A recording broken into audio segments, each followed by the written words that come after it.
छेड़ के मोदी ने तो मारा, चूल्हे पर बन के न कहीं न। कह दूं, मोदी की बात और गधे की लात, अब किसान को विश्वास नहीं है। जितने भी इनके 9 साल के कार्यकाल में जितने भी एग्जाम हुए हैं सरकारी, एक भी एग्जाम मुझे बता दीजिएगा कि ये एग्जाम ईमानदारी से हो गया, लीक नहीं हुआ। मोदी जी ने कहा था कि हवाई चप्पल पहनने वाला, वो यही बात कह रहे थे, हवाई जहाज से उड़ेगा। लेकिन अभी आपने भी सुना था कि हवाई जहाज के किराए कितने बढ़ गए। नमस्कार, मैं अमित कुमार तिवारी। अभी हम पश्चिमी उत्तर प्रदेश के दादरी में हैं और आज यहाँ पर समाजवादी पार्टी की समाजवादी समानता भाईचारा रैली है और यह रैली गौतम बुद्ध नगर जिले में की जा रही है। 29 मार्च का समय है। कल यहीं पर भारत के प्रधानमंत्री नरेंद्र मोदी ने नोएडा इंटरनेशनल एयरपोर्ट का उद्घाटन किया है और इस रैली से माना जा रहा है कि जो आने वाले चुनाव विधानसभा चुनाव हैं उसका यह क्या कहते हैं कि रैली आगाज मानी जा रही है। कल जो है कि नरेंद्र मोदी अपने चुनाव अभियान का आगाज कर चुके हैं। उन्होंने कहा है कि वे विकसित भारत और विकसित यूपी अभियान का आगाज कर रहे हैं और आज इस रैली से समाजवादी पार्टी के चुनाव अभियान का आगाज माना जा रहा है। तो इस आने वाले चुनाव में 2027 के चुनाव में क्या मुद्दे होने जा रहे हैं, जनता किन मुद्दों पे वोट करेगी, पिछले 10 साल से जो भाजपा की सरकार है वो किस तरह से अपने कार्यों का हिसाब देगी और समाजवादी पार्टी के लिए चुनौती होगी कि वो किस तरह के मुद्दे जो है कि चुनाव के बीच रखती है। तो आज इस रैली में देखते हैं कि लोग किन मुद्दों पे बातचीत कर रहे हैं और क्या उनके दिमाग में है। हमारे साथ एक किसान नेता हैं जो किसान मूवमेंट में काफी लंबे समय तक रहे हैं और कल मोदी जी गन्ना किसानों के आय को लेकर के बातचीत कर रहे थे। उनसे हम कुछ सवाल करेंगे। कल मोदी जी ने कहा कि पहले की जो सरकारें थी उनकी सरकारों में जो गन्ना किसान हैं उनका जो बकाया है या फिर उनके गन्ने का जो भाव है वो जो है कि लंबे समय तक नहीं मिलता रहा है। लेकिन हमारी सरकार आने के बाद, एनडीए सरकार आने के बाद उनको लगातार समय से जो है कि भुगतान हो रहा है। इस दावे में कितनी सच्चाई है? कह दूं, मोदी की बात और गधे की लात, अब किसान को विश्वास नहीं है। 2017 में यही नरेंद्र मोदी मेरठ के अंदर खड़ा होकर कह के गया था कि अगर हमारी सरकार बन गई तो गन्ने का भाव 450 होगा। नरेंद्र मोदी के बयान है और नरेंद्र मोदी उस समय देश के प्रधानमंत्री थे। तो जब प्रधानमंत्री की बात झूठी निकल सकती है तो अब उसकी क्या बात पर विश्वास करोगे? कह रहे थे कल सेमीकंडक्टर चिप का जो है कि क्या कहते हैं फैक्ट्री लगा रहे हैं, युवाओं को रोजगार मिलेगा। सरकार जाने वाली है तो सेमीकंडक्टर की 9 साल से क्या गधे चुगा रहे थे? 9 साल से क्या किया? जी जी, तो उन्होंने बहुत बड़े बड़े बोले हैं। तो ये मुद्दे जो है कि समाजवादी पार्टी चुनाव में जी जी सुन ले, जी जी 10 साल 11-12 साल से प्रदेश का प्रधानमंत्री है जी। उत्तर प्रदेश से तीसरी बार चुन के गया है। एक फैक्ट्री का नाम तुम ही बता दो, तुम तो पत्रकार हो जो मोदी ने लगवाई हो। तो रोजगार कैसे मिलेगा इन बच्चों को? अच्छा, एक आखिरी सवाल, किन मुद्दों पे चुनाव जो है कि समाजवादी पार्टी लड़ने जा रही है? क्या प्रमुख जो है कि मुद्दे रहेंगे इस चुनाव में? आज शंखनाद हो रहा है। तो यार ये अखिलेश जी आएंगे, जी जी, वो बताएंगे। जी जी, आप भी सुनोगे, मैं भी सुनूंगा, ये जनता सुनने आई है। जी जी, अगर मुझे पता होता तो मैं तो अपने घरों लौट कर रहता। जी जी, ये भाई भी अपने घरों लौट कर रहते। आज ये आए हैं कि हमारी बात कहने वाला इस प्रदेश में जो है आज वो आ रहा है तो हम सुनेंगे कि हमारे बारे में उसकी क्या क्या योजनाएं हैं, हमारे बच्चों के बारे में क्या योजनाएं हैं, हमारे बारे में क्या योजनाएं हैं, हमारी खेती के बारे में क्या योजनाएं हैं, हमारी शिक्षा के बारे में क्या योजनाएं हैं, हमारे स्वास्थ्य के बारे में क्या योजनाएं हैं, देश में महंगाई है उस पर क्या योजनाएं हैं। इन सब पे वो आज बात करेंगे और वो मुझे भी पता चलेगा, आपको भी पता चलेगा। अभी कल हमारे देश के प्रधानमंत्री मोदी जी कल उद्घाटन करने आए थे एयरपोर्ट का। उन्होंने कई बार कर दिया। उन्होंने एक चीज मैं बता दें, उन्होंने कल कहा, यहाँ पे आम पब्लिक खड़ी है, उन्होंने कल कहा, मोदी जी ने कल कहा कि नोएडा एयरपोर्ट का हम उद्घाटन कर रहे हैं और एविएशन के क्षेत्र में, हवाई क्षेत्र में ये बहुत बड़ी प्रगति है और अब तक जो हवाई यात्रा मानी जा रही थी कि सिर्फ अमीरों के लिए है, उसको हम आम आदमी तक पहुंचा रहे हैं और आम आदमी भी अब हवाई यात्रा कर सकता है। उन्होंने एक डाटा भी दिया कि 1,60,00,000 लोग क्या कहते हैं अब तक हवाई यात्रा कर चुके हैं, आम आदमी सस्ती दरों पर।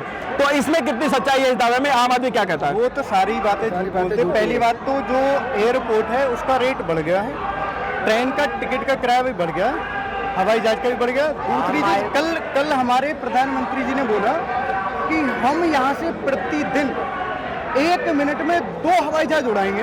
बोला ऐसे, तुमने भी सुना होगा।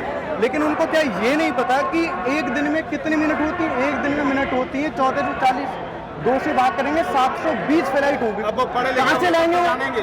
पढ़े लिखे होते भाई दोनों पार्टी। तो समझते बात तो भाई कहाँ से लाएंगे? 720 फ्लाइट। अब आम आदमी 720 फ्लाइट कहाँ से ये एक ऐसा व्यक्ति है मक्खी उड़ाएंगे हेलीकॉप्टर में वहाँ से। जो भी उनके मन में आती है वो बोल देते हैं और जनता उसको सच मान लेती है। मक्खी उड़ाएंगे आप लोग हेलीकॉप्टर में। आप लोग भी, मैं भी, और हम सब लोग सच मान लेते हैं उनकी बात को, लेकिन वो झूठ बोलते हैं। हमारे प्रदेश का मुख्यमंत्री ये बोलता है कि यहाँ पर गैस की कोई किल्लत नहीं है। भाई जब किल्लत नहीं है तो ये बताइए एलपीजी सिलेंडर 14 किलो 200 ग्राम से 10 किलोग्राम का क्यों हो गया? ये चीज नहीं समझ रहे। दाम और बढ़ा दिए, दाम भी बढ़ा दिया और 10 किलोग्राम कर दिया। मतलब बिना लॉजिक की बात करते हैं बीजेपी वाले। इन लोगों से जनता परेशान है, युवा परेशान है, पढ़े लिखे लोग परेशान है।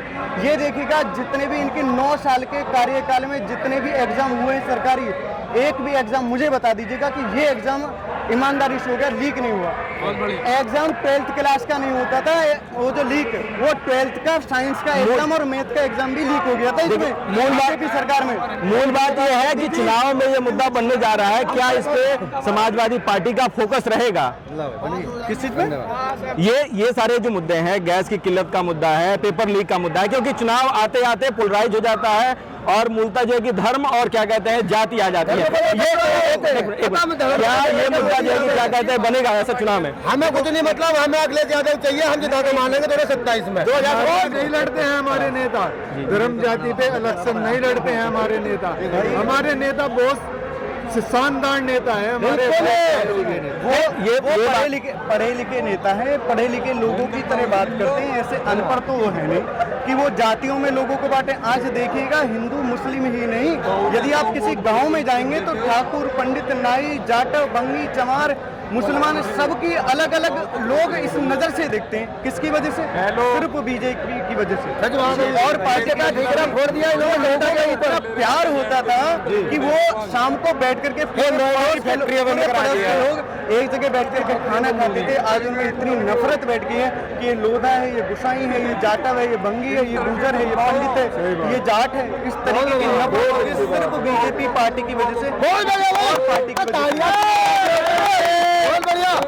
27 में अखिलेश यादव आने वाले हैं और बीजेपी सरकार का सफाया होने जा रहा है। गैस क्यों ना दे रहे? कल मोदी जी बोल रहे थे कि गैस बिल्कुल आपके घर पहुंच जाएगा, आप परेशान ना हो। आया मोदी चल के, मोदी ने तो मारा चूल्हे पर बनते न कहीं ना। वो कह रहे हैं कि घर चला जाएगा, क्यों परेशान हो रहे हैं? तो घर ही पुछा दे, मारता ना रोटी तेरे मेरे पोए के लावे। कार महोदय, तथ्य के साथ सत्य बात मैं कर रहा हूँ। आज अगर कोई परेशान है मोदी की सरकार में तो सबसे ज्यादा किसान परेशान है। ठीक है, परेशान और भी किसान हो जाता है अगर मोदी जी जो 3 काला कानून ला रहे थे उसे ला नहीं पाए कि कादिया के भाई और बहनों मेरी तपस्या में कमी रह गई। तो मोदी जी से मैं जानना चाहता हूँ कि आपको प्रधानमंत्री बनाया गया था, न कि तपस्वी बनाया गया, न कि आपको मंदिर का पुजारी पंडा बनाया गया। अगर आज हमारा देश परेशान है तो मोदी जी के जुमलों से परेशान है। आप बड़े आराम से हमसे पूछे किस किस मुद्दे पे मोदी ने जनता को एकदम परेशान करके रखा है। वो तो कह रहे थे कि कल हम वो जो इंटरनेशनल एयरपोर्ट का उद्घाटन किए तो वो कह रहे थे कि हमने जो अब तक एयरपोर्ट या फिर हवाई सुविधाएं हैं जो आम खास लोगों के लिए थी, अमीर लोगों के लिए थी, पहले की सरकारें उनको अमीर लोगों तक सीमित रखना चाहती थी, उसको हमने आम लोगों के लिए बना दिया है। क्या मित्रवर आप कह रहे हैं, कुछ आपको जानकारी भी होना चाहिए। मोदी जी ने कहा था कि हवाई चप्पल पहनने वाला वो यही बात कह रहे थे, हवाई जहाज से उड़ेगा, लेकिन अभी आपने भी सुना था कि हवाई जहाज के किराए कितने बढ़ गए, तो कैसे जाएगा? कल मोदी जी के मुंह से नहीं निकला, महंगाई का माँ तक भी नहीं निकला। महंगाई का माँ निकला, मैं इंतजार कर रहा था कि मोदी जी महंगाई पर कुछ बोलेंगे, कुछ बेरोजगारी पर बोलेंगे। अब कहें मोदी जी बहुत हुई महंगाई की मार, अब की बार भाजपा सरकार। तो आप समझ लो अब की बार भाजपा सरकार गई, अब की बार भाजपा सरकार। मोदी जी के भाषण आप सुने होंगे, बार बार में महिला उत्पीड़न पर, महिलाओं पर बहुत हुआ अत्याचार, बेरोजगारी बहुत हुई ना। शुरू में ऐसा लगा था कि सभी समस्याओं का हल मोदी जी के पास है। आज ऐसे लगने लगा गरीब को, किसान को, युवा को, सबको ऐसे लगा कि हर समस्या का, नौजवान को हर समस्या का जड़ जो है केवल मोदी जी है। आप बताइए, सेना में लोग भर्ती होते थे, आज जो है वीर योजना ला, अग्निवीर योजना ला करके देश के नौजवानों को खुश रखा। महंगाई किसान के उत्पादन के बराबर उनको हो रहा है। ये 5 किलो राशन दे करके 83 ग्राम एक आदमी को रोज मिल रहा है। क्या 83 ग्राम में आदमी जिंदा रह सकता है? बेरोजगारी कहे थे ना कि बेरोजगारी हल हो जाएगी। आज सवाल मेरा ये है कि मोदी जी बहुत सारे रेलवे में पद खाली हैं, डाक विभाग में खाली हैं, राजस्व विभाग में खाली हैं, हर जगह जो है खाली है। आपसे तो वो पद आज तक सृजित नहीं किए जा सके, भरा नहीं जा सका, तो आप बेरोजगारी कहाँ हल करेंगे? अगर आप शिक्षित प्रधानमंत्री हैं तो आप बता सकते हैं कि पकौड़ा बनाना रोजगार है। आज लोग अपने बच्चों के एमटेक बीएटेक करा करके ना अच्छे भविष्य करते थे, लेकिन सारे एमबीए की डिग्री, अच्छी डिग्री, डिप्लोमा लेकर रहे हैं। आप बताइए कब वैकेंसी निकालते हैं, कब किसको भर्ती करते हैं? आए दिन तो लोग परेशान हैं, पढ़े लिखे लोग परेशान। एक चीज और, आप कहाँ से आए हैं, क्या नाम है? हम धनकोर स्टेशन से आए हैं। जी जी। सिकंदराबाद। जी जी। तो हमारे जो अखिलेश जी हैं, अध्यक्ष साहब, जी जी जी, आपका उनकी लहर है, बहुत तहकड़ लहर है। जी जी जी। आप जो है तख्ता पलट हो जाएगा। एक चीज ये बताइए कि सरकार लगातार ये कह रही है कि गैस की या फिर पेट्रोल की या फिर डीजल की कीमत नहीं है, पैनिक की वजह से ये समस्याएं हो रही है। कल भी मोदी जी कह रहे थे कि पूरी दुनिया में समस्या आ गई है, इसलिए हमारे वहाँ है, लेकिन हमारे वहाँ किल्लत नहीं है, हमने महंगाई को स्थिर रखा है। क्या ऐसी बात है? जमीन पे ये होता दिख रहा है आपको? ऐसा है, कुछ जो है यहाँ बनियान की सरकार है, ये उद्योगपति की सरकार है, माल है हमारे पास, मगर ब्लैक में कर रहे हैं। 5000 का सिलेंडर दे रहे हैं, चीज है हमारे पास, मगर ये जो उद्योगपति हैं वे पैसा कमा रहे हैं। जो गरीब लोग हैं वो नीचे वो भूखा मर रहा है, वो उनके लिए बस की नहीं है 5000 का सिलेंडर ले लें। समझे? अपना नाम बता दीजिए कि और आप कहाँ से आए हैं? देशराज चौहान, ग्राम मलकपुर, ग्रेटर नोएडा से आया हूँ मैं। जी, तो कल मोदी जी किसानों की बातचीत कर रहे थे, गौतम बुद्ध नगर में उनकी रैली थी, और वो बता रहे थे कि किसानों को उचित मुआवजा मिला है, और उनके लिए उन्होंने क्या कहते हैं बहुत बहुत धन्यवाद भी दिया। तो वो बता रहे थे कि हमको किसानों का ख्याल है, गन्ना किसानों का जो है कि समय पर भुगतान हो रहा है। कितनी सच्चाई है उनके दावे में? उसमें सच्चाई ये है, जो केंद्र सरकार ने 2013 में अधिग्रहण कानून पास किया था, अंग्रेजों का कानून समाप्त किया था। एक तो उसको पूरे देश में लागू नहीं किया गया, और किसानों से जबरदस्ती सहमति के आधार पर जमीन छीनी जा रही है। किसानों को जो नया भूमि अधिग्रहण कानून है उसमें शहरीकरण में 2 गुना मुआवजा और गांव क्षेत्र में 4 गुना मुआवजा दिए जाने का प्रावधान है, और 20% विकसित प्लॉट दिए जाने का प्रावधान है। इन्होंने रेट रख दिया सहमति से, लेकिन ये लोग जो है जमीन ले रहे हैं किसानों की, और नोएडा ग्रेटर नोएडा अथॉरिटी ने पहले बहुत जमीन ली है। 1997 में जमीन इन्होंने रिक्वायरमेंट शुरू की, जबरदस्ती जमीन छीनी गई। 3 वर्ष में 3 किस्तों में इन्होंने मुआवजा दिया, जमीन पहले छीन ली, और आज तक भी उसका 10% विकसित प्लॉट नहीं दिया है। और जो प्रथम सीओ आए थे ग्रेटर नोएडा में, उन्होंने एक लेटर जारी किया था जब ये नियमावली बनी थी कि किसानों को विकसित भूखंड दिए जाएंगे, तो इन्होंने 10% विकसित भूखंड देने का लिखित में आदेश पारित किया था, और उसके अपने आदेश को भी नहीं माना अथॉरिटी ने। अपना नाम बता दीजिए और ये बता दीजिए कि आप कहाँ से आए हैं? मैं समाजवादी पार्टी पूर्व महानगर अध्यक्ष मुरादाबाद, और पूरी टीम हमारी महानगर की, भाई इकबाल अंसारी महानगर अध्यक्ष हैं इस टाइम मौजूदा, साजिद वारसी साहब, राशिद साहब, मौजम साहब और अख्तर भाई, और सभी हमारे साथी। दादरी भाईचारा रैली में बहुत बड़ा जनसैलाब मुरादाबाद से आया है महानगर कमेटी की ओर से, और ये जनसैलाब इस बात की गवाही दे रहा है कि भारतीय जनता पार्टी के अब बुरे दिन आ रहे हैं, और समाजवादी पार्टी की सरकार 2027 में बनने जा रही है।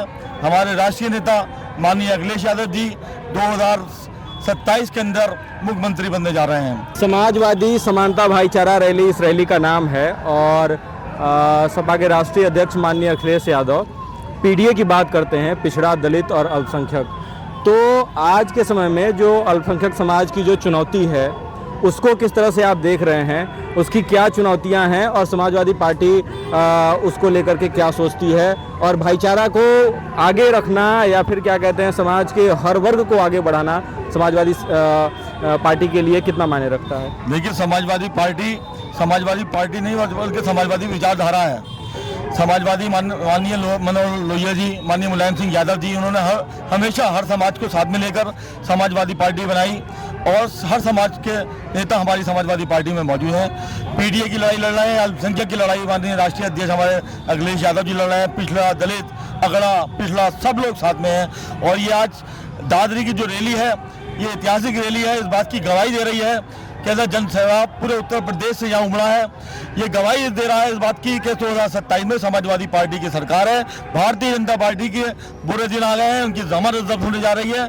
योगी और ढोंगी की सरकार अब चलने वाली नहीं है। कल जो है कि क्या कहते हैं, नोएडा इंटरनेशनल एयरपोर्ट की एयरपोर्ट का उद्घाटन हुआ और उसमें मोदी और योगी जी ने सर्व समाज के आगे बढ़ाने की बात कही। उन्होंने कहा कि आम आदमी के लिए क्या कहते हैं, ये एयरपोर्ट की स्थापना की जा रही है, आम आदमी अब जो है कि क्या कहते हैं हवाई यात्रा करेगा। तो इस दावे में कितनी सच्चाई है, जमीनी स्थिति क्या है? देखिए, आपने हवाई यात्रा की और आम आदमी की बात करी। हवाई यात्रा तो बड़ी बात है, पहले वो आम आदमी की पैदल यात्रा को सुधारें, तब जाके हवाई यात्रा की बात करें। अभी वो लाइन लगवाना छोड़ें, कभी वो कोरोना की लाइन लगवाते हैं, कभी नोटबंदी की लाइन लगवाते हैं, तो कभी पेट्रोल और गैस की लाइन लगवाते हैं। पहले वो ये चीज़ें ख़त्म करें, पब्लिक में एक अपना माहौल पैदा करें ताकि उनके अंदर विश्वास जगे। जो उन्होंने नारा दिया था, सबका साथ, सबका विकास, सबका विश्वास, तो आप बताइए, आज अगर इसे आप ही सही मानते हैं तो बता दीजिए, या आप जितने लोग यहाँ हैं कहीं भी हैं, आप उनसे पूछ लीजिए कि ये उनका नारा सही है या खोखला नारा है। तो खोखले नारों से कुछ होने वाला नहीं है। अब जनता समझ चुकी है, इनके खोखले नारों से उब चुकी है। इंशाल्लाह आने वाला टाइम समाजवादी का है और आज की रैली ये बता रही है कि आने वाला टाइम समाजवादियों का है। और ये जितने भी लोगों ने बुरे काम करे हैं और ये इन्होंने जनता को ठगा है, न केवल इनकी सरकार जाएगी बल्कि इनकी जांचें होंगी। इन लोगों को हमारी सरकार जेल में डालने का काम करेगी और हर समाज को इतना मौका देगी कि वो सर उठाकर चलना सीखे। जो आज लूट मची है, चाहे वो शिक्षा के क्षेत्र में हो, स्वास्थ्य के क्षेत्र में हो, कहीं भी हो, देखिए आपने देखा कि कितने रेट अभी बढ़ने जा रहे हैं दवाइयों के। तो ये सब चीज़ें एक गरीब आदमी पे बहुत बोझ पड़ा है और जनता समझ चुकी है। इंशाल्लाह समाजवादी को तय करेगी और समाजवादी की सरकार आएगी। एक आखिरी सवाल मैं आपसे, अगर आप बताना चाहें कि जो अभी चुनाव है, चुनाव आते आते हम देखते हैं कि चुनाव जो है कि जाति और धर्म पे शिफ्ट होने लगता है। जब चुनाव करीब आते हैं तो जाति और धर्म पे शिफ्ट होने लगता है। इंशाल्लाह मेरी बात, इस चुनाव को समाजवादी पार्टी के लिए सबसे बड़ी चुनौती क्या रहेगी? कैसे इसको किसानों के मुद्दे पे, मजदूरों के मुद्दे पे या फिर अल्पसंख्यक वर्ग के अधिकारों के मुद्दे पे कैसे शिफ्ट किया जाएगा? कैसी चुनौती? कोई चुनौती नहीं है हमारे राष्ट्रीय अध्यक्ष के लिए। और इंशाल्लाह उत्तर प्रदेश का माहौल एक तरफा माहौल है और अल्लाह ने अगर चाहा तो 2027 में पूर्ण बहुमत के साथ, बहुत % बहुमत के साथ और सरकार बनाएंगे। माननीय हमारे मुख्यमंत्री अखिलेश यादव जी मुख्यमंत्री बनेंगे। इस रैली को लेकर के किस तरह से आप देख रहे हैं? भारी भीड़ जो है कि क्या कहते हैं इकट्ठा है, किन मुद्दों पे क्या कहते हैं कि समाजवादी पार्टी लोगों को क्या कहते हैं इस भीड़ को वोटर में तब्दील कर पाएगी? भारतीय जनता पार्टी से अलग क्या मुद्दे होंगे? बिल्कुल बिल्कुल। देखिए, सबसे पहले मैं अपना तारुफ कराता हूँ। मेरा नाम अमजद पठान है जी। मैं महानगर सचिव हूँ, महानगर मुरादाबाद का। जी जी। जैसे कि हम देख रहे हैं इस टाइम ये दादरी के अंदर बेइंतहा भीड़ है और ये भीड़ इस चीज़ का संकेत देती है कि 2027 में अल्लाह ने अगर चाहा तो अखिलेश यादव जी अच्छी सीटों के साथ में मुख्यमंत्री बनेंगे उत्तर प्रदेश के। और सबकी कोशिश भी यही है। और जितने भी लोग ये आए हैं, ये सिर्फ भीड़ नहीं है, ये खरीदी की भीड़ नहीं है, ये भीड़ दिल से आई हुई, अपने मन से आई हुई भीड़ है ये, जो कि अखिलेश यादव जी को सपोर्ट करती है। ये भीड़ वोटर है, ये कोई खरीदी की भीड़ नहीं है। पिछड़ा, दलित और अल्पसंख्यक, तीन मुख्यतः उनके पीडीए का जो नारा है। एक बड़ी चुनौती ये है, अगर आप में से कोई बताना चाहे कि दलित वोटरों को कैसे जो है कि समाजवादी पार्टी से जोड़ेंगे, क्या उसका क्या कहते हैं कि उनका रास्ता होगा और उसके लिए एक वैचारिक जो रास्ता वो अपनाएंगे वो किस तरह का होगा? क्या देखते हैं, कैसे समझते हैं? अभी देखा होगा लोकसभा के अंदर जो हमारी 35-36 सीटें जो आई हैं, पूरे पश्चिम से दलित, टोटल दलितों ने, अगड़ों ने, पिछड़ों ने, अल्पसंख्यकों ने समाजवादी पार्टी को वोट कराया। ये इसकी पहचान है। आज आप देख रहे हैं दादरी के अंदर कि दादरी किसका गढ़ कहलाया जाता था, यहाँ भारतीय जनता पार्टी का गढ़ है। लेकिन जिस तरीके से यहाँ की जनता उभरी है और पूरे प्रदेश से पूरे लोग यहाँ पर आए हैं, वोटर आए हैं यहाँ पर। कोई रैली मतलब हमारा टारगेट नहीं था, किसी डिपार्टमेंट को हमने बसें नहीं दी गई थी, या पैसे नहीं दिए गए थे। आपने देखा होगा पिछले दिनों भारतीय जनता पार्टी की जितनी भी रैली हुई है बाकायदा वायरल हुआ है, आप लोगों ने देखा कि पैसे देकर उन्होंने बसें भरी हैं। यहाँ जो समाजवादी पार्टी का कार्यकर्ता आया है अपने पैसों से, अपनी गाड़ियों से, अपने वाहनों से चल के आया है, मोहब्बत में आया है। ये जन सैलाब है, 2027 में बदलाव जनता चाहती है, समाजवादी पार्टी सरकार को चाहती है। जी, तो अभी अब जब रैली की तैयारी हो रही थी तो हम देख रहे थे कि राजकुमार भाटी जी लगातार जो है कि क्या कहते हैं कि उन्होंने कहा, खुद ये कहा कि करीब 32 जिलों में उन्होंने अलग अलग विधानसभाओं में, लगभग 100 विधानसभाओं में उन्होंने घूम करके यात्रा की है और लोगों को इकट्ठा किया है। तो इस रैली के जनसैलाब को देखते हुए ये माना जा सकता है कि सिर्फ ये किसी एक समाज के लोग नहीं हैं, इसमें सभी समाज की भागीदारी। देखिए, राजकुमार भाटी जी ने जो बताया, उन्होंने अपने समाज में जाकर उन्होंने अपने समाज को जगाया और उनकी रैलियां की हैं, और बाकी जो सर्व समाज के लोग आए हैं वो खुद इस रैली में आए हैं, क्योंकि उन्हें लगा कि आज एक गुर्जर समाज पूरे प्रदेश में समाजवादी पार्टी के साथ जुड़ा है, तो हमें जाकर उनकी हौसला अफजाई करनी चाहिए। और समाजवादी पार्टी की सरकार आने वाली है इंशाल्लाह, ताकि लोगों को ये पता चले, अगर 2% लोग भी अगर हमसे हटे हुए हैं तो वो भी देखें, वो भी साथ में आए, ताकि एक अच्छी सरकार लोगों को मिल सके, अच्छा नेतृत्व लोगों को मिल सके, ताकि लोगों के बच्चों के भविष्य का सवाल है, उनके बड़े बूढ़ों के भविष्य का सवाल है, उनकी पढ़ाई लिखाई का, उनके स्वास्थ्य का सवाल है। इसी तरह से आपने पूछा कि दलित के लिए, दलित हमें वोट क्यों करेगा समाजवादी पार्टी जी। देखिए, दलित के जितने महापुरुष हैं उनकी सारी जयंती और सारी पुण्यतिथि समाजवादी पार्टी ने मनाने का काम किया है, उनको जगाने का काम समाजवादी पार्टी ने किया है, उन महापुरुषों को जन जन बच्चे बच्चे तक पहुंचाने का काम किया है, ताकि लोग ये जाने ये भी दलित महापुरुष थे, जो कि बीजेपी ने उन्हें गायब कर रखा था, सिर्फ अपने लोगों को आगे कर रखा था। तो हमारे राष्ट्रीय नेता ने कहा कि ये महापुरुष हैं, इनको भी आगे रखिए। जिस तरह उन्होंने कहा कि अब्दुल कलाम साहब की जयंती मनाई जाएगी, वहीं ज्योतिराव फूले जी की भी मनाई जाएगी, वहीं चौधरी चरण सिंह जी की भी मनाई जाएगी, और जितने भी सर समाज हैं जैसे फूलन देवी की भी मनाई जाएगी। तो इस तरह से 50 समाज के लोगों को जोड़ करके सभी को, कि ताकि सबको ऐसा लगे, इसे कहते हैं सबका साथ, सबका विकास, सबका विश्वास। तो यूं दलित हमें वोट करेगा, पिछड़ा हमें यूं वोट करेगा। उन्होंने कहा एक समाज का ठप्पा आपने बताया कि लगा, तो उन्होंने वो ठप्पा बिल्कुल अलग कर दिया। उन्होंने पहले पटेल समाज से प्रदेश अध्यक्ष बनाया, अब पाल समाज से अध्यक्ष बनाया, और भी सभी लोगों को जोड़ा। और अगर कोई ये कहने की गुंजाइश नहीं है, माता प्रसाद पांडे जी हमारे सबसे आगे रहते हैं, तो किसी समाज को उन्होंने छोड़ा नहीं। और जिस तरह से अल्पसंख्यकों की बात करी, जिसमें मुस्लिम समाज आता है, उसमें आजम खां एक बड़े नेता है, हिंदुस्तान के सबसे बड़े नेता के रूप में। नेताजी भी उन्हें बगल में बिठा के रखा, अखिलेश जी भी उन्हें सर बिठा के रखते हैं।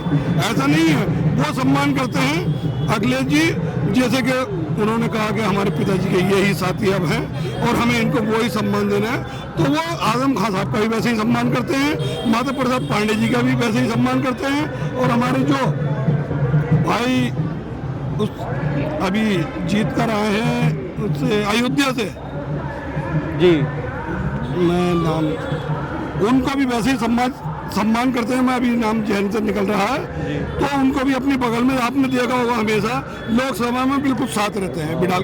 तो वो ये दिखाते हैं कि दलित भी हमारे साथ रहेगा, अगड़ा भी हमारे साथ रहेगा, अल्पसंख्यक भी हमारे साथ रहेगा, पिछड़ा भी हमारे साथ रहेगा। तो उन्होंने ये बताइए सारे समाजों को जोड़ कर रखा है, ऐसा नेता दूसरा और कहाँ है हिंदुस्तान जी।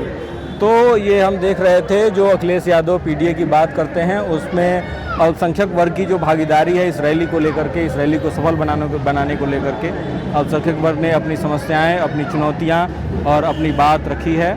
बहुत बहुत धन्यवाद।